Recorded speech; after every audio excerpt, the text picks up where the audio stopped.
Believe it or not, at one point in time, zombies was simple. If we look at it today in Black Ops 3 or Black Ops 4, we have aliens, whether it's Dr. Monty's gobblegums or the elixirs. We have special abilities, crazy looking weapons, weird out of this world locations, a complicated storyline. But almost 10 years ago, on August the 6th of 2009, a zombies map by the name of Riese released for DLC 3 in World at War. Now, if you went back to some of my older videos, which I don't recommend you do, from about 4 or 5 years ago, you will hear me saying that Riese is the best map in zombies. It was my favorite for a very long time, and in fact still to this day, even though compared to what we have now, it is very simple. There isn't much to it, whether that's in terms of gameplay, Easter eggs or storyline, but that's a massive part for me of what made this map so good. Yes, there's other maps like Nakter and Toten, Verrucht, Shino Numa, even ones that released after this such as Kino der Toten, or you get into more complicated ones like 5, Ascension, Call of the Dead and Moon. It feels like Riese had just the right blend of content giving you things to do, but also still had that vibe, as you would expect during this time,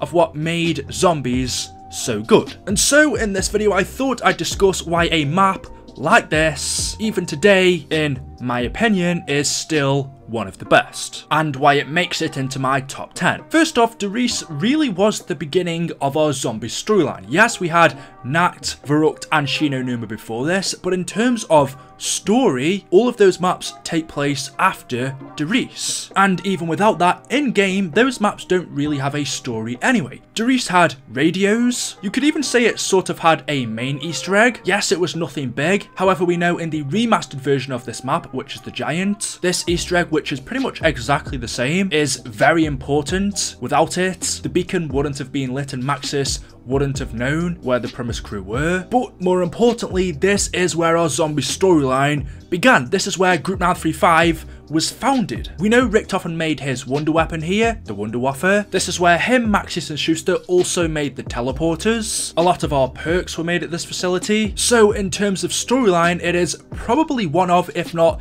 the most important map we've ever had. This is where everything began. You could almost say if this map never existed, a lot of what we know in zombies today, what makes it so great, wouldn't be there. Riese started it all. If you think of the maps we had before, this was a huge leap forward. In terms of gameplay and features, well, we know that we play as the Ultimus crew, Richthofen, Takio, Nikolai and Dempsey. This wasn't the first time we saw them. It was actually in the map before this, Shino Numa. As I just mentioned, there were a ton of new features that we hadn't seen before, one of them being the Pack-a-Punch. It first debuted on this map, and as we know, ever since then, it's been in every single one we've had. Granted, it doesn't always look the same, but our classic weapons upgrade machine was first seen here. Now, still to this day, we don't exactly know who made it or where exactly it comes from. Was it made by a blacksmith in the Old West? Was it made by a member of Group 935 or someone else? We've had hints, we have theories, but we don't 100% know. This was also the first map that we had the teleporters on, which was a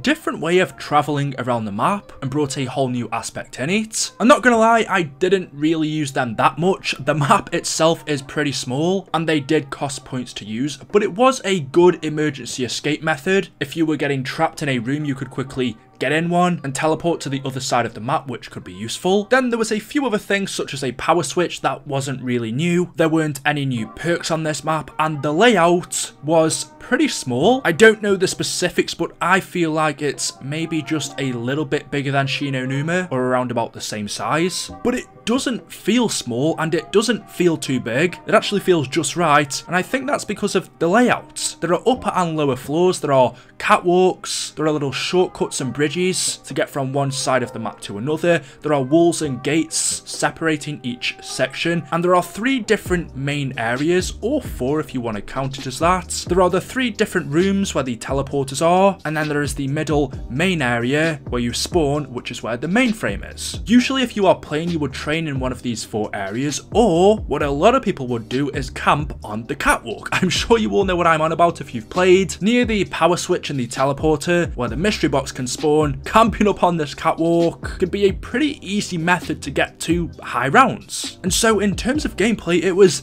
extremely fun. It was one of the only maps that I could play for hours and hours, and in fact, one of the only ones that I would choose to go to high rounds on, which is a very rare thing for me. I don't do high rounds. Personally, I find it boring. Usually after about round 20, after I've done everything on a map, I'll move on. But Riese, along with Buried, Mob of the Dead, Ascension, and maybe Kino der Toten are really the only maps that I would choose to go to the higher rounds. And obviously for me to do that, it's got to be fun, which is exactly what Riese is. It's not too complicated, it's not too simple, it's got a good layout. For its time, it's a fantastic map. So that leaves us with Easter eggs. As I said in the beginning, because this was early on in Call of Duty Zombies, remember this was a World at War map. This was our first Zombies game. The storyline was only just beginning, so Easter eggs weren't too major. There isn't many here compared to what we get now. Like I said, there were radios giving us the beginning of the storyline, how Group 935 began. There was also the music Easter egg, which is one of my favourites still to this day. The song is so damn good. On the rooftop of the building, there was messages such as